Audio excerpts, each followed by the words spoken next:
let's take a step back and look at wealth creation, right? Like that's something we really don't ever talk about, especially in our community. We never talked about wealth creation. We talk about get a job.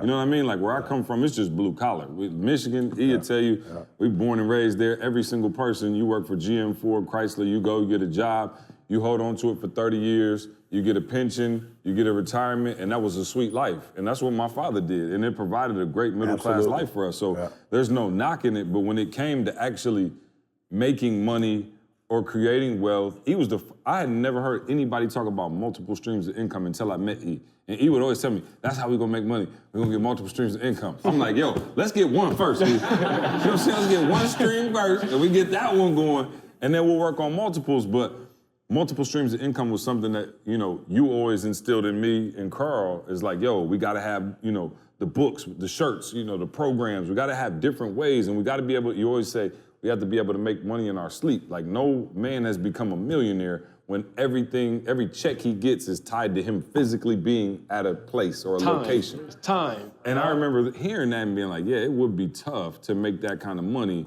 and you physically have to be there. And so both of you have done an incredible job of diversifying and finding multiple streams of income.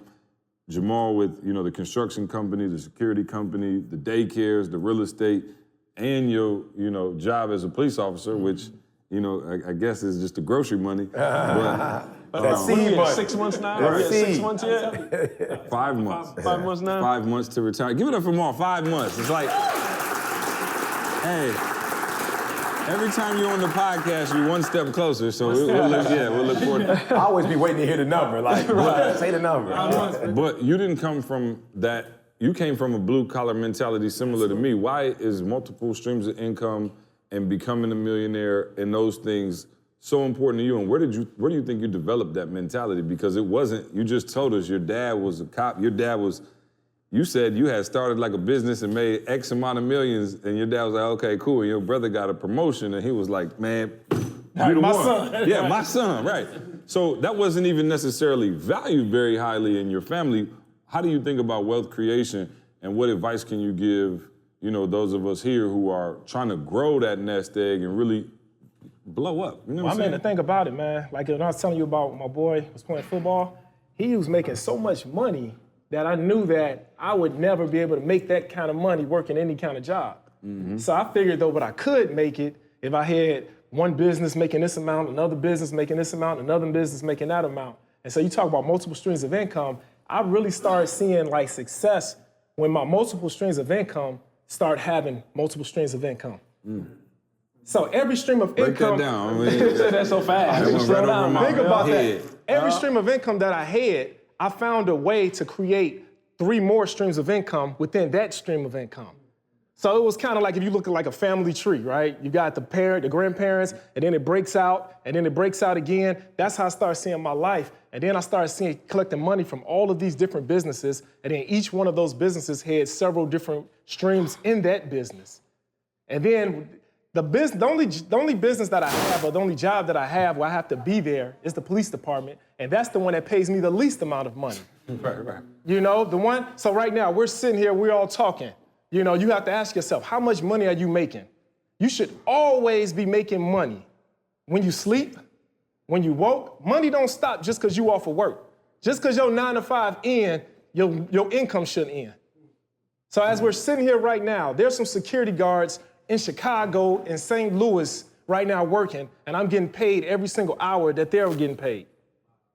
Right now we're sitting here talking, and there's some babies in Chicago somewhere that we're caring for, and right now I'm getting paid off of them while I'm here talking to you guys. Think about that. Right now, it's some people in Chicago fixing some properties right now that we're gonna flip and sell in another probably 30 days and make X amount of dollars from, and I'm sitting here talking to you guys. Right now, there's hundreds of people living in my apartment buildings right now, and on the first of the month, they're gonna pay me rent. And so how many streams of income do you have? That's something that everybody, they say that everybody, when you really start making money, you should have at least 7 streams of income. When you really become a millionaire, when you really get good. I think I'm only on 5 right now. Yeah, I'm only Only. on 5. You know what I'm saying? But each of them 5 got like 4 or 5 under them. But so. yeah, but try to multiple strings. Yeah, You know? yeah, no, and I want to come back to that because, like I said, I always tell Maul he's the unicorn because the interesting thing is he did it while having a 9 to 5. And most people would say like, yo, I would blow up if I ain't had to go to work. You know what I'm saying? Like work is in the way of me making my millions and blowing up. And Maul did it.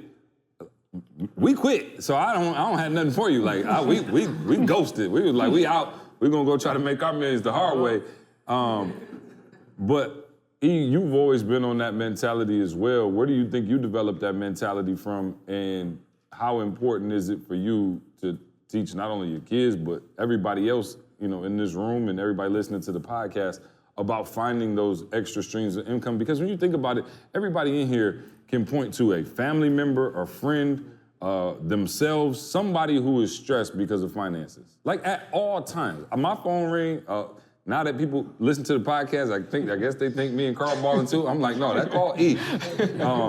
But like, it's such a stress, and it doesn't have to be, you know, and I'm not saying it's easy, but as the more I'm around, you know, individuals like Jamal, E, you know, and I see it, I'm like, oh, okay, I get it. It's not rocket science, but coming from the background I had and coming from kind of the conditioning that you had, you don't even think about that as being a possibility of owning the company, of owning the building, of starting the company yourself. You know what I mean?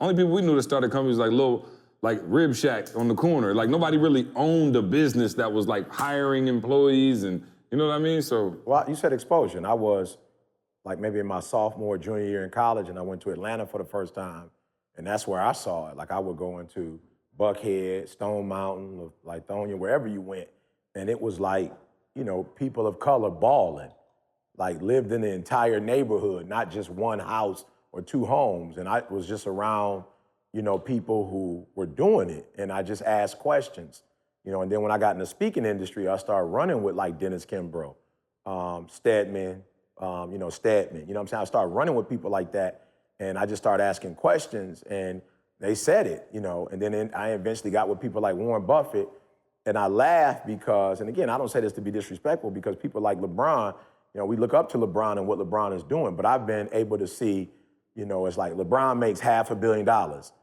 but Dan Gilbert worth $7.7 billion.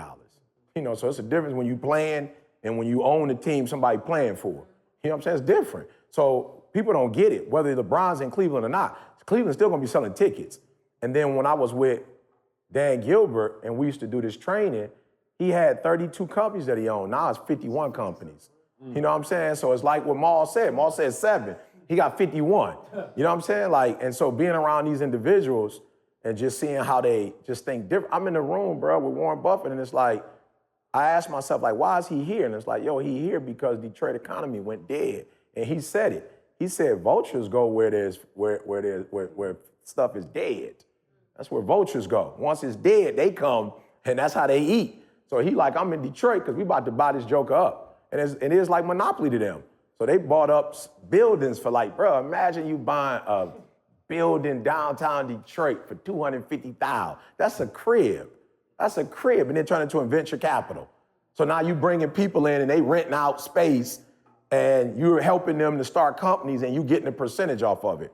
So I never even knew that was possible, you know, that people would do that, you know. So being around those individuals, first, you know, my people in Atlanta, and then being around people like Warren Buffett and people who own businesses. Like when I was sitting with Nick Saban, it was funny, just in a casual conversation, he was just like, yeah, my son works for one of our Mercedes-Benz, you know, whatever. I'm like, yo, that's crazy. Like you win championships, then you open up a dealership, you know what I'm saying?